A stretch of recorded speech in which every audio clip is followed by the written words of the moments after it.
Code Explained says hi. Today we're going to create a weather app using JavaScript. Let's now go and refresh our page. So here the page wants to know my location. If I click on block, then my application here will show user denied geolocation and there's no weather information. Now if I refresh again and allow this page to know my location, my application here will send a request to the API, and after it receives the data from the API, it will show them to the user. The first thing going to show is an icon, then the temperature in Celsius, then the weather description, and finally the location. Now, if I hover over the temperature, you can see that it gives a feeling that it's clickable. If I click, this will convert the temperature to Fahrenheit. And if I click again, this will go back to Celsius. Now, this is an easy to build application. The only difficult someone can find built on this application is how to send and receive data from the API. But trust me, it's really simple. So I will go now and see the logic behind our application, and then we can go and type in the code. So let's go.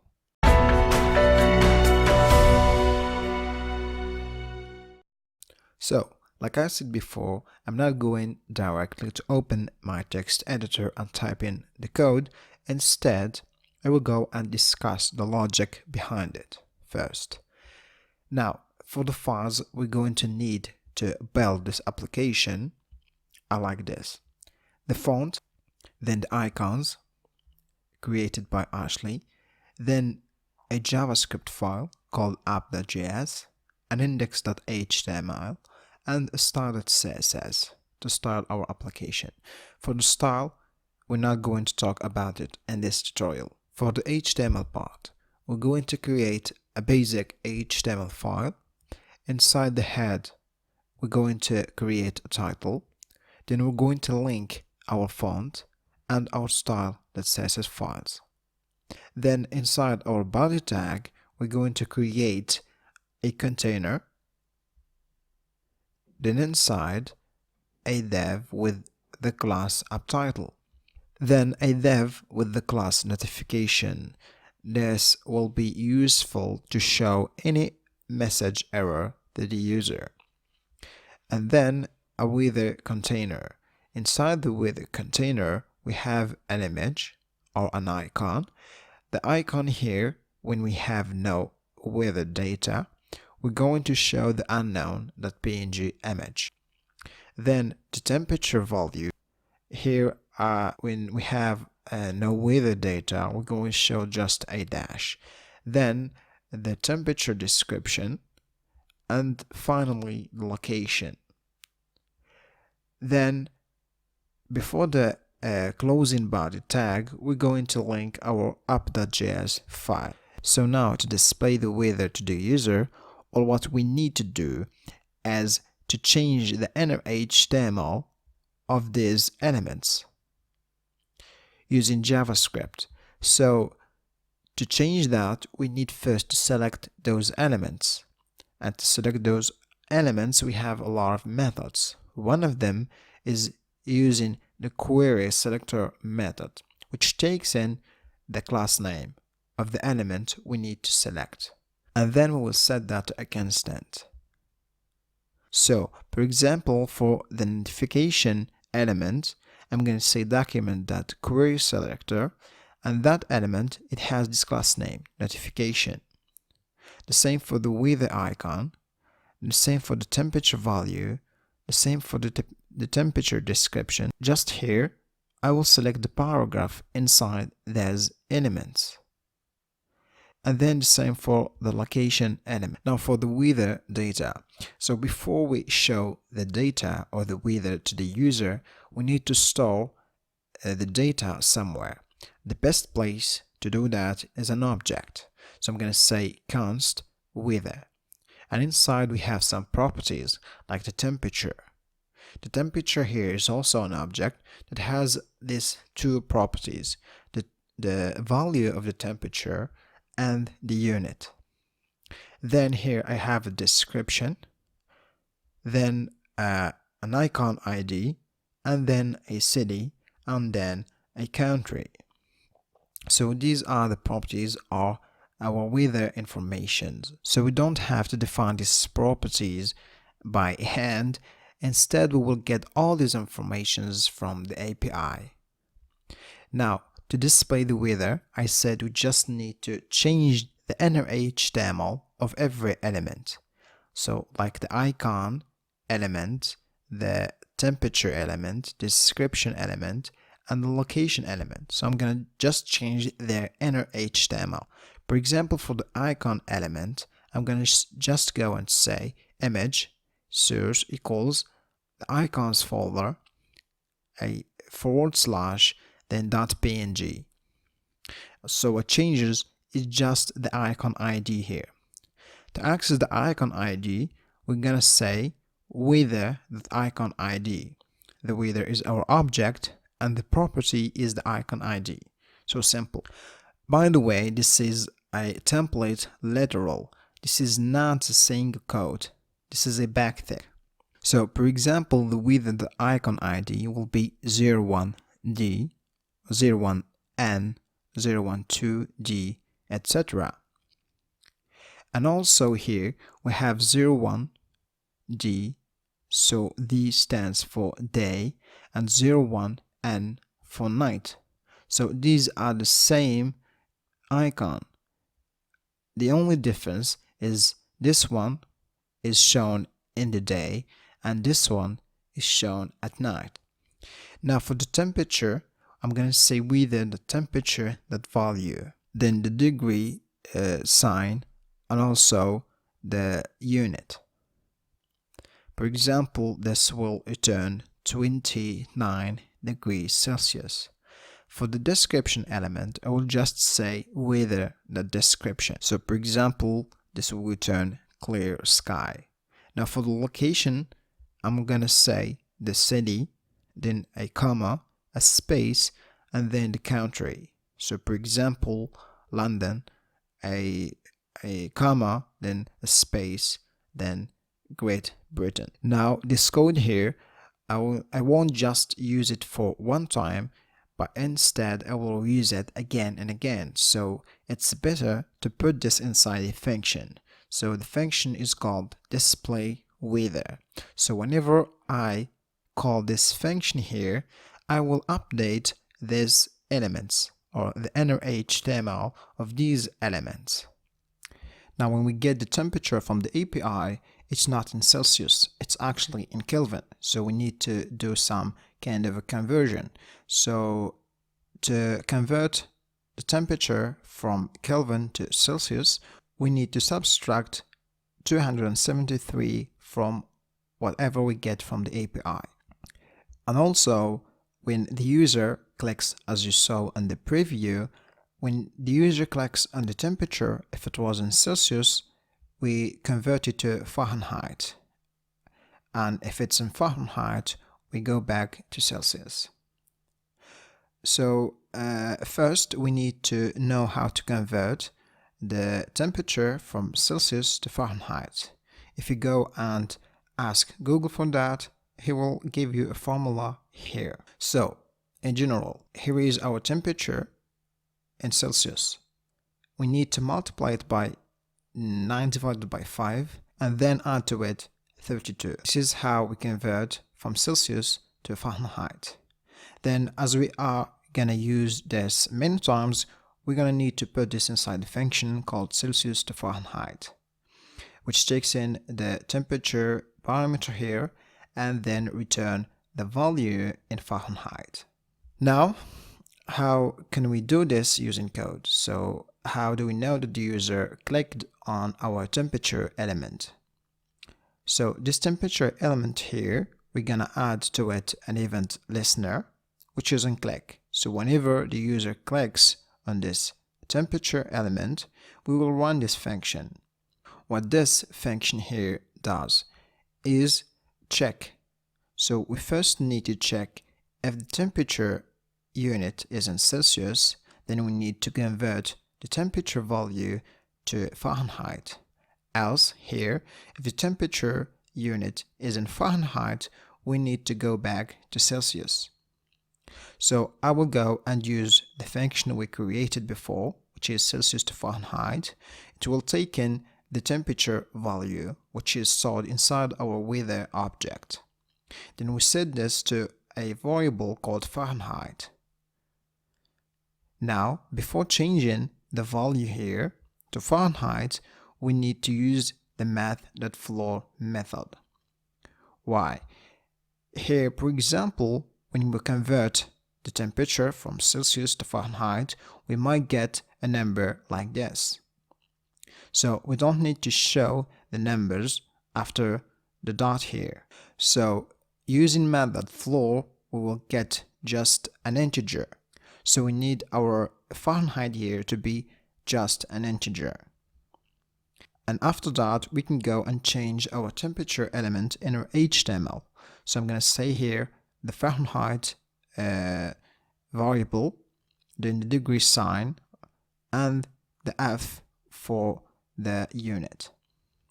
And don't forget to change the weather.temperature.unit to the new unit, which is Fahrenheit. And here else, it means when the weather.temperature.unit, it's in Fahrenheit. Here, I will just go and change or update the temperature element in our HTML to the temperature.value, which is already stored in the weather object. Because you have to know that we didn't change this value here. So this value here is always in Celsius. And then don't forget again to change the unit to Celsius, because we changed it here in Fahrenheit. Until now, this code might look working, but it's not. Because let's say if we didn't get any data from the API, in this case, our temperature value here is undefined. So if the user clicks on the temperature element here, this will return an error, undefined, for example. So to prevent that from happening, we need to check first if the temperature.value is undefined, we say return. So this return here will prevent this code from running. So this code will run only if the temperature.value is really defined. Now to get the weather data from the API, you may use the city ID or the name, and also by zip code, and also by geographic coordinates. In our case, we're going to use the geographic coordinates, which means we need to know the user's location. Before going and search or know what is the user's location, we need first to know if the geolocation services are available in the user's device. So here, after we check if the geolocation services are available, then we will use a method called getCurrentPosition. The getCurrentPosition here takes in three callbacks. The first one is setPosition, and the other two ones are not important. They are optional.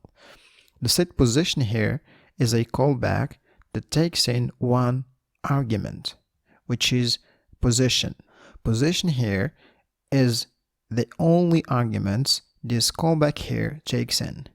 The position here is an object which has these properties. The properties that are important for us are the latitude and the longitude.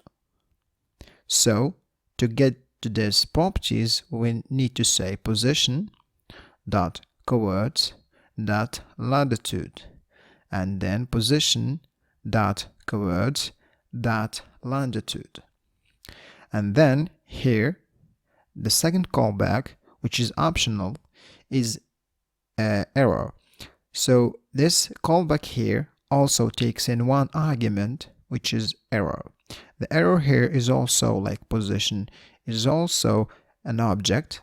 This object here has two properties. The first one is the ID of the error, and the second one is the message. The message is what we want here, so we need to show this message to the user.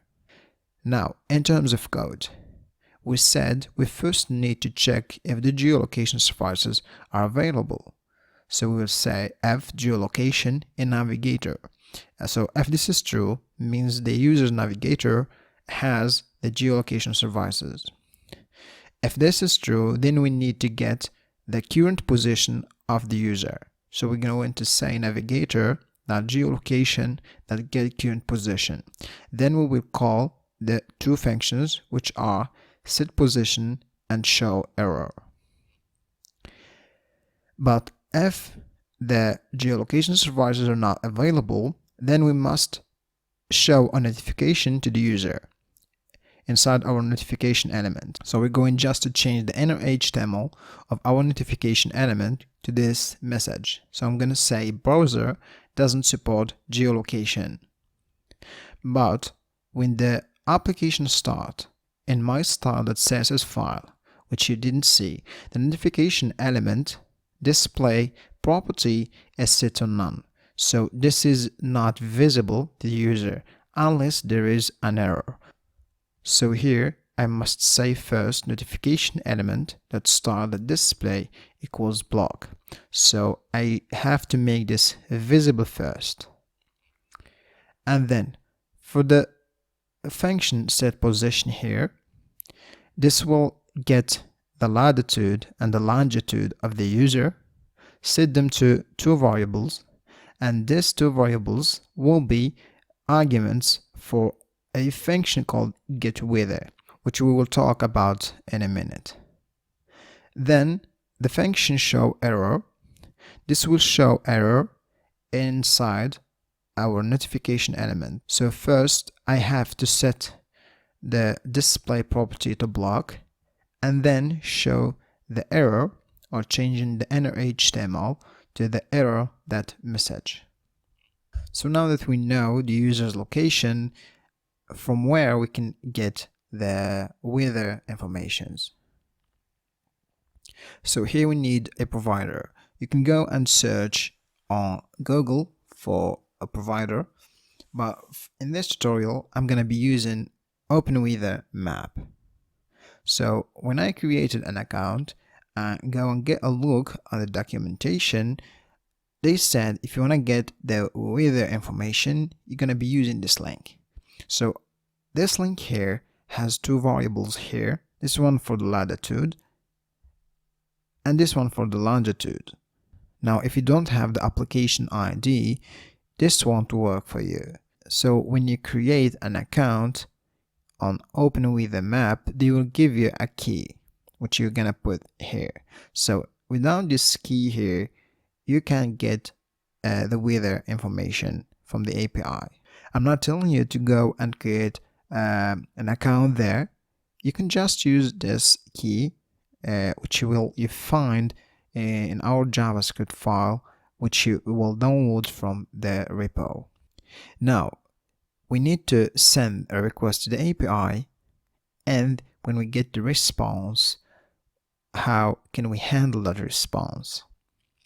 So first I will go and create two constants. The first one is Kelvin, which is 273. This one will help us to do the conversion from Kelvin to Celsius, and then the key. So this is the key you'll find inside your JavaScript file.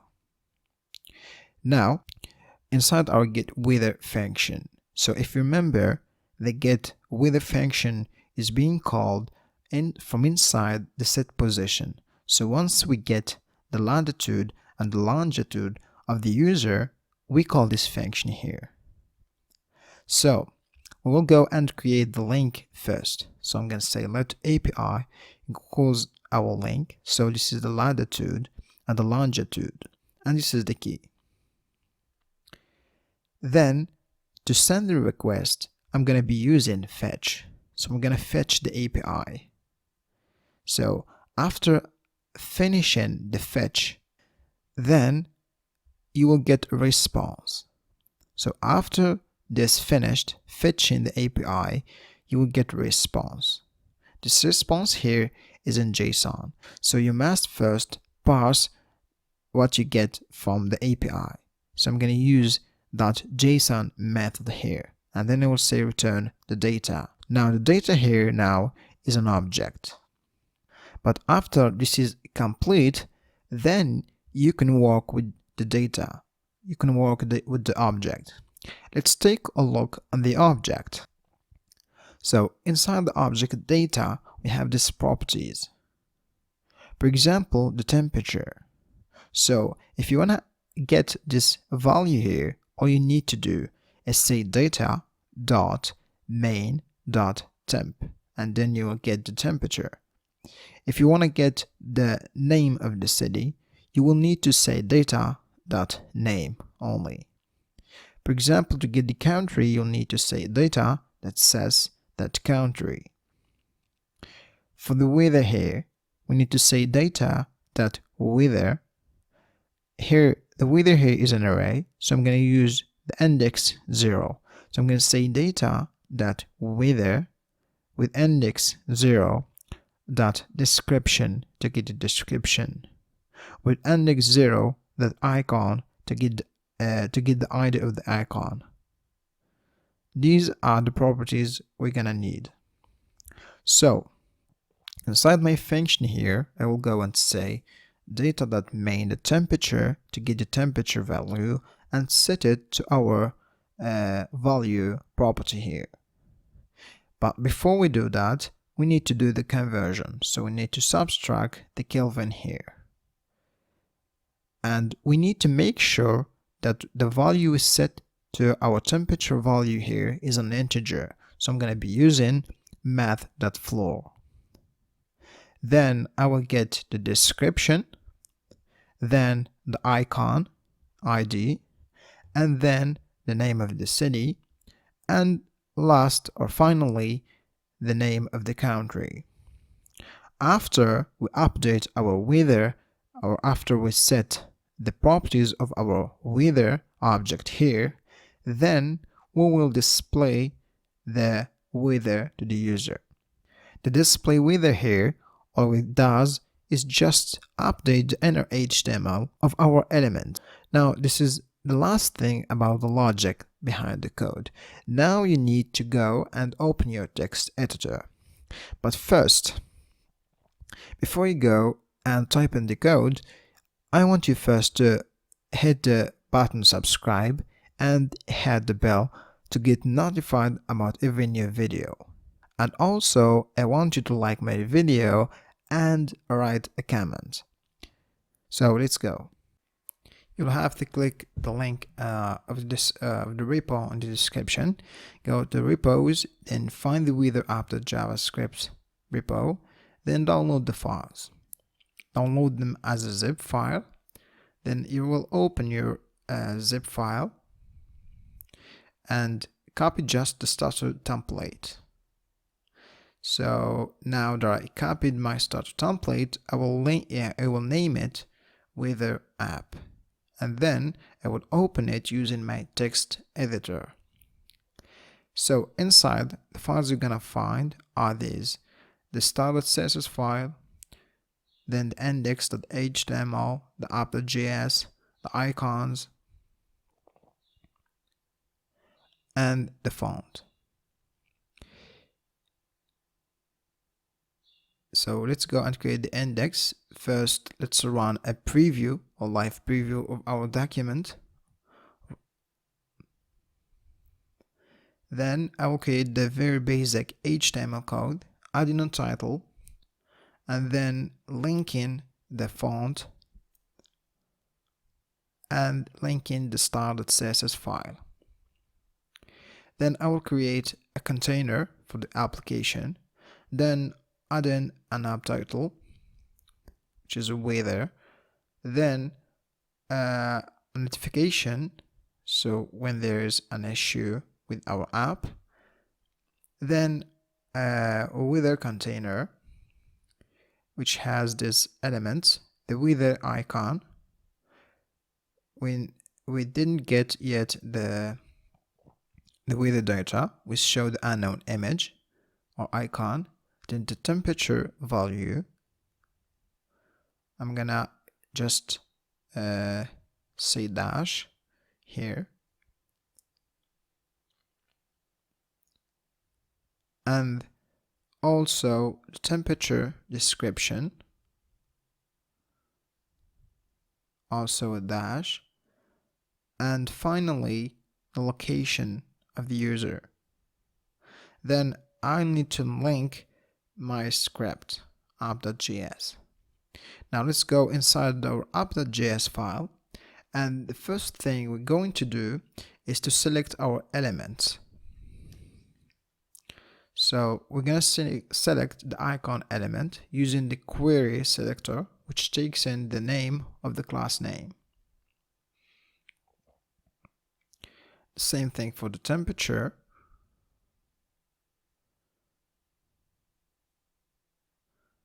And description.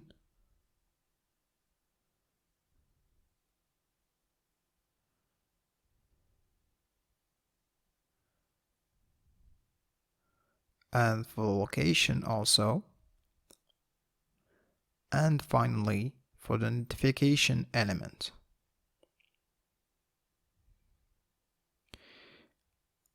Now we'll create our weather object, and I will define the temperature unit, which is Celsius, and now some constants like the Kelvin for the conversion, and also the API key, which is here. So you're just gonna copy it from there, no need for an account. So now we need to check if the user's browser supports geolocation services. So I'm gonna say f geolocation and navigator. If that's true, then we will need to get the current position of the user, two callbacks, set position and show error. Now else, if the geolocation services are not available, we need to show an error to the user. So first we say set the display to block, and then we change the inner HTML to a paragraph which has this text: browser doesn't support geolocation. And now we need to set the user's position. We got, so here we create the function set position, which takes in one and only one parameter. So we will get the latitude and the longitude. After that, we will call the function getWeather, which takes in both the latitude and the longitude. Now we need to show the error if there is any. So I'm going to say function show error, which takes in one parameter. Then I'm going to use these lines here, and I will change the notification element inner HTML to error.message.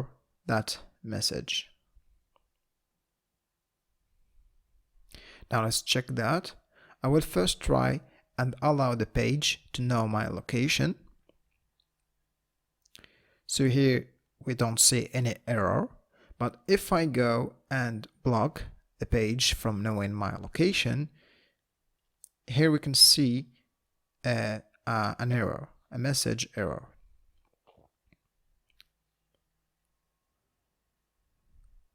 Now let's create our function getWeather.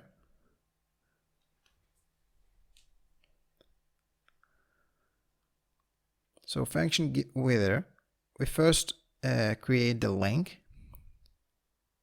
using the latitude and the longitude of the user.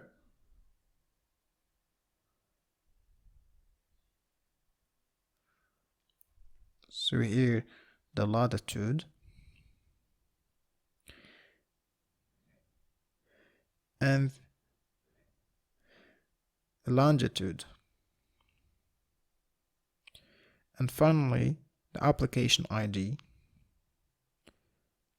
are the key. So we need to check this if this works. So I'm gonna log this to my console. I'm gonna refresh. First I will need to allow the page to know my location. I open my console. I will click on the link, and yes, it works. We just get the weather information from the API. Now let's go back to our text editor. Here I will use fetch to fetch the API, and then after we get a response, we need to pass that response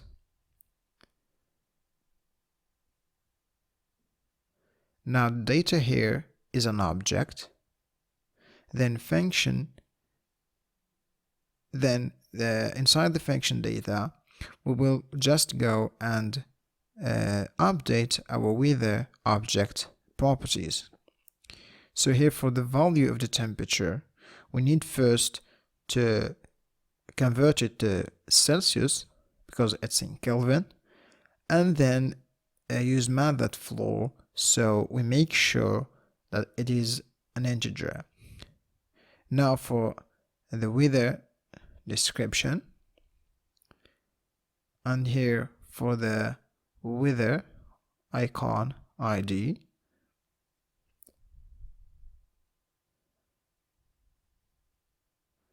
and then for the city, and finally the country. Now after updating our weather object, now we can display the weather to the user. So I'm gonna call the function display weather, which I didn't create yet. So now let's go and create the display weather function. So our function here will just change the inner HTML of our elements. So the icon element is equal to is an image, or inner HTML is an image. They all have the same extension PNG.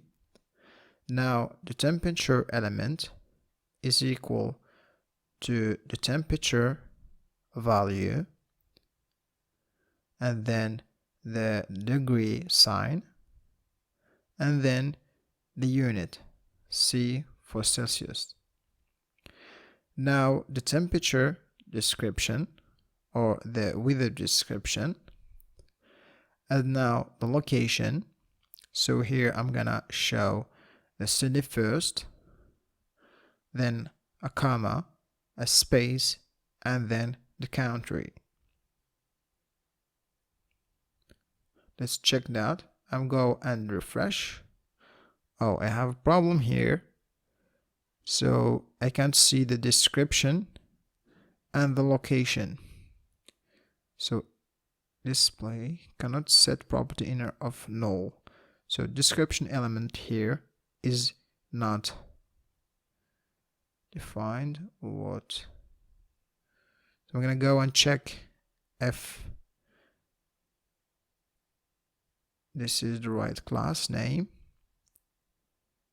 I'm just gonna go and copy this,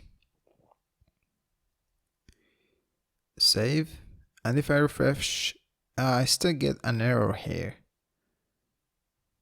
It's showing the icon ID. So here for the weather description, here I need to say description, not icon.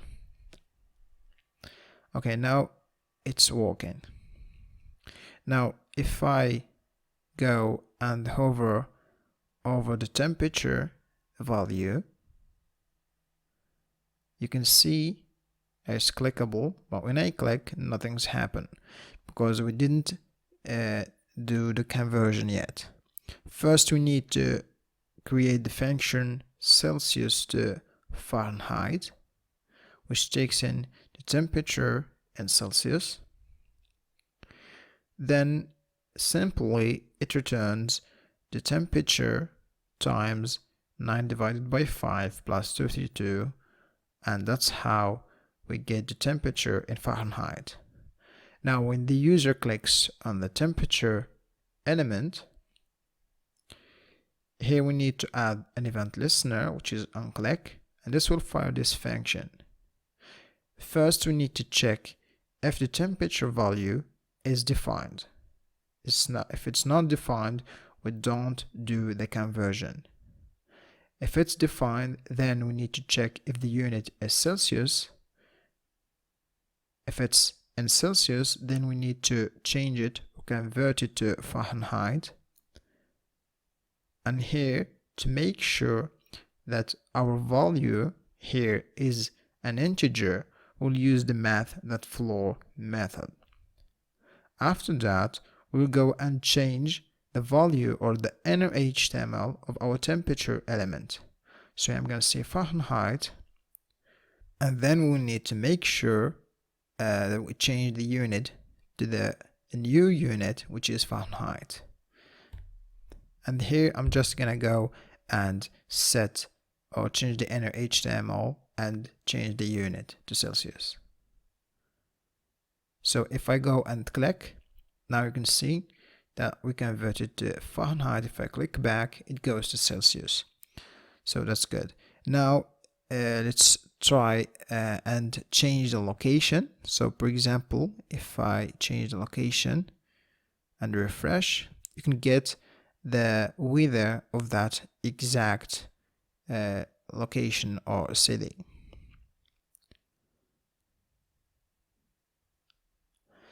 So this is the end of this tutorial. I hope I can see you in the next one. If you have any ideas for projects we can build with JavaScript, please put them in the comments below. So see you guys in the next video. Don't forget to subscribe, hit the like button and comment.